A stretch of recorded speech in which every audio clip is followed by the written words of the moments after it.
Welcome back to another episode of Harmonious at Lunch, the show that fuels your business success. I'm Brandon Gano, your host and guide through the world of harmonious business growth. Today, we're unlocking powerful strategies with industry experts to help your business thrive. If you're a business owner, entrepreneur, or executive, you are in the right place. Join me and our incredible guests today on the journey to clarity, growth, and success. It is time to revolutionize your approach to business. Let's dive in with another episode of Harmonious at Lunch. Welcome back into some more bite-sized business advice. In today's episode, we're talking about, I think, politics, maybe. This will be a fun one. Wherever you stand, whichever side of the line you're on, we're going to hopefully shake your brain up a little bit and give you a new perspective. But I have an amazing guest with me who is safe and sound. He is across the pond. So he is not caught up in the election turmoil that we find ourselves in the US. But Mike Handcock, welcome to the show. Thank you for being here. Hey, Brandon, how are you? I am fantastic. I maybe over advertised this episode a little bit. We're not fully talking about politics, and the election at the time of the airing of this episode is about a month ago. But ironically, we're recording this about a month before the election. So we don't actually know what happened. But Mike, I have a sneaky suspicion, you know, kind of exactly what's going to happen with the election in terms of how people are going to feel on the other side of it. And as business owners, that's really important. So why don't you tell me kind of what are we getting at here today? What are we talking about? Well, it's really fun for me, Brandon, being somebody who was born in Australia, lived most of their life in New Zealand. Apart from a short time, I lived in LA, and for the last 10 years has lived in South Africa and is talking to you from France today. That I'm talking about politics in America. But here's the thing: is that regardless of who is president, as you're listening to this, your joy and your happiness and your success in business really has got nothing to do with them. It's really internal. And as you and I were talking just before the show, some of the greatest entrepreneurs of all time have come to rise up when the times have been the most tough. And if you look at things like, you know, the early part of this century is when Amazon rose up, right through the whole of the global financial crisis. People were going, where's my money going? Oh, I don't know. Let me buy a book on that online. And Jeff Bezos was getting richer and richer and richer. So even if you're happy right at the moment and you think, thank goodness that's over, we won, that's so fantastic. Guess what? In a year's time, it's not going to make any difference to you whatsoever, because whatever happens at government level, yes, it's going to affect your taxes. Yes, it's going to affect how some of your clients feel. But if your mindset is right, if you're keeping harmony within yourself, harmony in relationships with your spouse, with your clients, with nature, and with the country as a whole, guess what? You're going to be successful regardless of who's won and who's scampered off into the dark.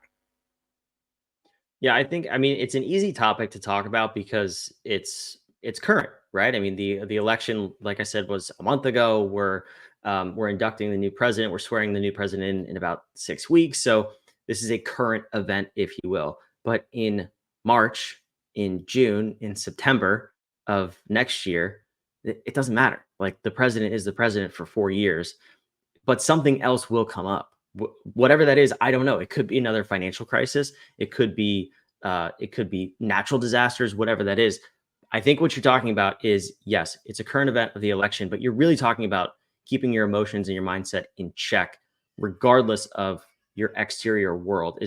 Am I hearing you correctly? Absolutely. I mean, what are we all going to do when the next president is AI, right? So okay, wait, stop, Mike. We can't go that far in the show. So, but it's funny because like everybody's talking about AI today, and you know, when I go to Facebook, all I used to see was ads for digital marketing companies, and now I see digital marketing is dead. You have to own an AI company. Well, I mean, that too will pass. It's no different than the Y2K bug that, you know, if you're old enough, you can remember that, and a bunch of other things that we were told, you know, is going to change all of our lives. In the end, if you're sure enough about yourself, if you're certain enough that you're a good person, that you have a good and well researched product, that can hit the market, if you have great relationships, then regardless of who's in power, what technology is around, you can easily pivot, make changes, and work with your network or the people around you to build a fantastic life. And if it means you have to do some things differently, you have to do some things differently. I'm from New Zealand. I wasn't very happy about our election a couple of elections ago either, and it's proven to be right because the country is in a long, hard decline, which it's pulling out of, and most business people are unhappy. But the fact of the matter is that the business people that are able to get their heads straight and realize that I can only be accountable for me in here, not accountable for them out there, they're actually still doing very, very well. And so a lot of them are choosing to do business differently. A lot of them are choosing to do business in other countries. If you think of it like this, I mean, it doesn't matter where you are in the States. You know, your property market might be in summer. Say you're in California, you're in a summer with your property market. Prices have been good for some time. But if you're in Michigan, for instance, it might have been a long, hard winter for the property market there. So it's no different with our businesses and what goes on around us. If you're not happy with it, you have to change it. You have to move. Maybe you move state. Maybe you move, take this time to look at expanding your business out of the country. Maybe it's time to start thinking more laterally. Yeah, I think, this is such a great topic because it's always relevant. Like you said, whether it's property, business, political, whatever, you're always in one of those four seasons. And you just have to kind of evaluate where you are, what that means for you, and what that could mean for you in terms of your definition of success. Um, and that's why I designed this show, because we always find ourselves in these different seasons in the different areas of our lives. And what somebody else says about where you should be doesn't really matter. But like where you say you should be does matter. And we want to find a way to get you there. So I'm curious, when we're talking about it doesn't even matter politically. We're talking about this in terms of business, right? So how can people kind of evaluate where they are now in terms of maybe strength of mindset is probably most important, because I'll be the first one to admit, I mean, a couple of months ago on the news, I don't really watch the news, but I was at the gym and I saw the headline, something like Russia may send nukes to the US. I'm like, hang on, that I might panic a little bit about that because nukes are no small thing to mess with. And I got shaken up for a minute before I was like, okay, wait, it's not really happening. They're just trying to grab my attention and put me in a fear state. So how can we evaluate where we are and then maybe take that next step in developing a stronger mindset, a stronger, more resilient mindset so we can clearly evaluate our next step as business owners? I love your example, Brandon, because I mean, if I go into a hotel now, I don't go to the gym, but if I go into a hotel now and there's a television on with the news on, it doesn't matter whether it's Fox, NBC, CNN, it doesn't matter which. I just say, can you turn that rubbish off? I say, do you have any idea what you're doing to your patrons here? And if they don't turn it off, just grab the remote and turn it off. Nobody ever turns it back on, or I ask them to put the sports channel on, right? Mhm. Because I think the thing here and the basis to part of your question is that we are responsible for our environment. So therefore, if we're listening to talkback radio instead of listening to Harmonious podcasts, right, then we're nuts because we're allowing all this BS to come into us. Whereas if we're listening to you and the good work that you're doing with great guests that are giving people such positive information, vibes, and showing them a future that they probably want, I mean, which one would you rather listen to? I know what I would choose. And it's crazy for me that, you get a salesperson who's got to make the next big sale in their job, and they're going to that top client and they're listening to like talkback radio and the outtakes of the election. I mean, are you crazy? What sort of mood are you going to be in by the time you get to your client? Why don't you just put on your favorite channel and boogie along to whatever your favorite music is, because then you'll be in a good mood. So I think the real answer to your question is, and I get asked this question in a different way a lot, why do entrepreneurs fail? And the answer to that question, which is really the answer to your question, is because they don't know who they are. They know what they do, they know their products and services, but they don't know what's in here. They don't know what's in their heart. So therefore, they don't see the world right. So their world is an influence of what their parents told them, what they saw on the news. We've talked about that. What their BNI, local BNI group thinks about this and that and the other, rather than starting to form their own attitudes and trusting their heart. I mean, I think for me, I saw enough, and if we'll talk politics, I saw enough politics in my country, and then of course we all see the US politics, to go, hang on, a lot of this is just BS, and a lot of this is grandstanding, and a lot of the agendas just that are real agendas that people are worried about aren't being talked about and aren't having anything done about them. So why don't I just do what I think is best for me? And firstly, I've got to know what's best for me. So you've got to understand some of your values. It comes down to values. So, for instance, for my wife, Lundy, and myself, our values are love, intuition, freedom, enrichment, and nobility. So we love to travel. We don't like to be tied down. We use our intuition. So if a client doesn't look right, we don't take them on. So it's those sort of things that I think that entrepreneurs have to develop. They have to develop a stronger sense of self and look at, are you in this business because it's an extension of your soul and something you just have to do for the world, your calling, or are you in this business because somehow you got a degree in computer technology and you thought you should start an IT company, but actually you don't really like it? So it comes down to those fundamental questions. And the people who got the IT degree and are in that business because they thought they should start one are probably the ones who are unhappy with the whatever results happen in politics this year or 4 years from now, because they're not living the life that they really want to live, and that's where it's at.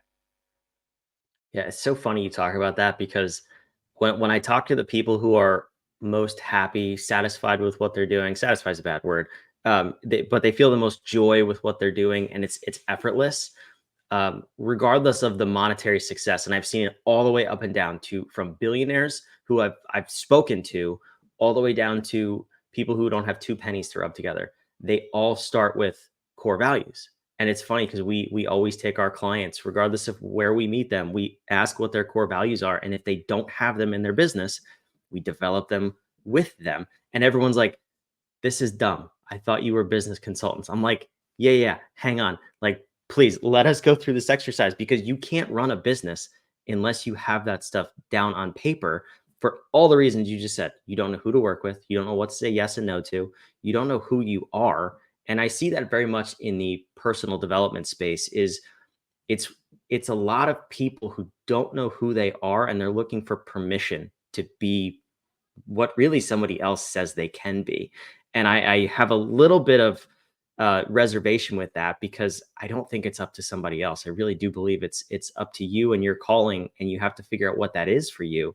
But when you talk about this, tell me about how somebody can go through and really figure out who they are without listening to the exterior noise of, well, I want to be like you mentioned, Jeff Bezos, Elon Musk. Let's take the big entrepreneurs. How do you block that out and really figure out who I am at this present moment in time? I think it's an excellent question, Brandon, and I would start by doing some research on myself. So if you've got the stuff around, go back and look at what you used to love as a child. So when my wife and I got together 11 years ago, she was at my house and she opened a trunk, and in there were all the books that I used to have at school. And one of them she opened up and she looked at it and she said, do you realize that you are the sum total of all of these books that you've kept since you're a child? And I said, what are you talking about? She said, there's all these books on travel.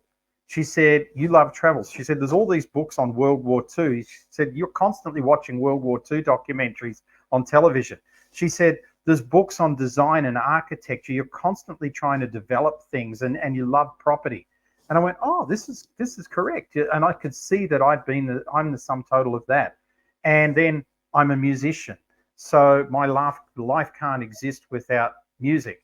I mean, normally I'm traveling at the moment, but if I was at home at the moment, I'd be able to reach and pick up any one of about 6 guitars, which would be within my reach from my normal place I do Zoom. So it's understanding your essence And for me, my essence is the musician, the globetrotter, and also the philosopher. And I guess you guys are experiencing some of that now. And they're the three things that I am. So it's how do I take those and build them into a career which serves my soul? And I could probably do something else and make $1 billion, but I don't subscribe to Gary Vee's Grinder or to Robin Sharma's 5 a.m. club or anything like that. That's not me. I want to get up and relax. I want to work 4 days a week. I want to take 12 weeks a year holiday, and I want to live a comfortable life without anybody harassing me. And so that's the way I like to live. You as a listener may have somewhere different that you like to be, but you've got to look at what internally you can bring out of yourself. And I'd look at the YouTubes you watch, the books you read, the things that you are totally vested in. Talk to your friends and find out, what do you talk to them about the most? If you talk to them the most about politics, maybe become a politician, right? So if you talk to them about baseball, maybe start to do something in the baseball industry.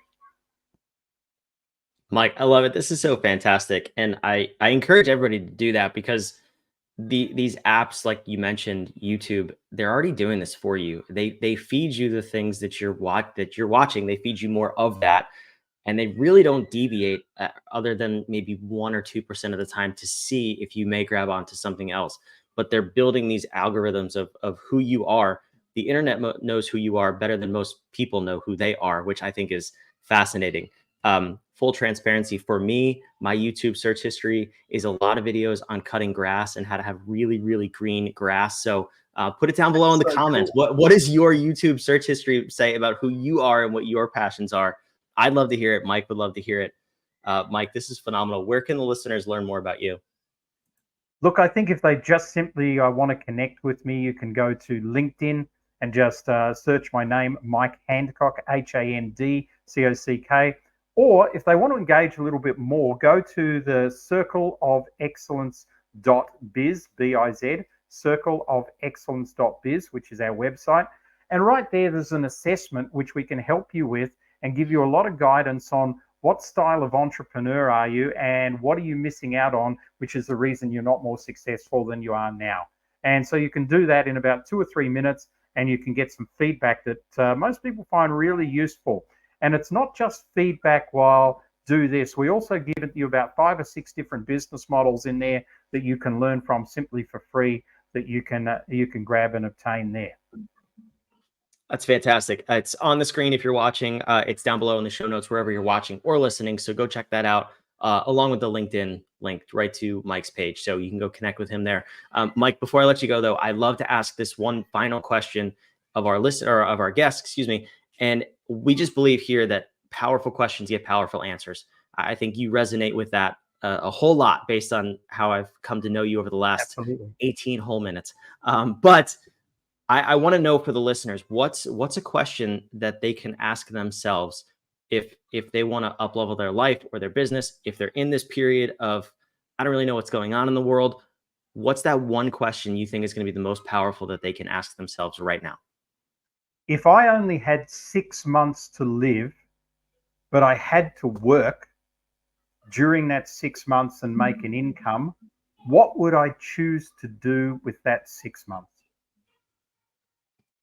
I have never heard that question asked that way. That's very interesting. It's always, if you have 3 months, 6 months to live, what would you do? I've never heard it framed in the, and you had to work. Well, the quality of life comes down to the quality of your questions, as you said, and what makes a quality question is how you frame it. Absolutely. I love that question. Mike, thank you so much for joining us here today. Thanks, Brandon. See you in 4 years. Yeah. Well, let's hope it's an AI president so we don't have to go through this mess anymore. Anyway, Mike, thank you for being here. Thank you for you as the listener or the watcher, wherever you are. We love having you. This show has been going for almost a year now as of the airing of this episode. So thank you for being here, listening, watching. Make sure you subscribe. We want to keep putting these episodes out 5 days a week to keep your mindset right and help you grow your business and, of course, build a more harmonious business and life. We'll see you on tomorrow's episode of Harmonious at Lunch.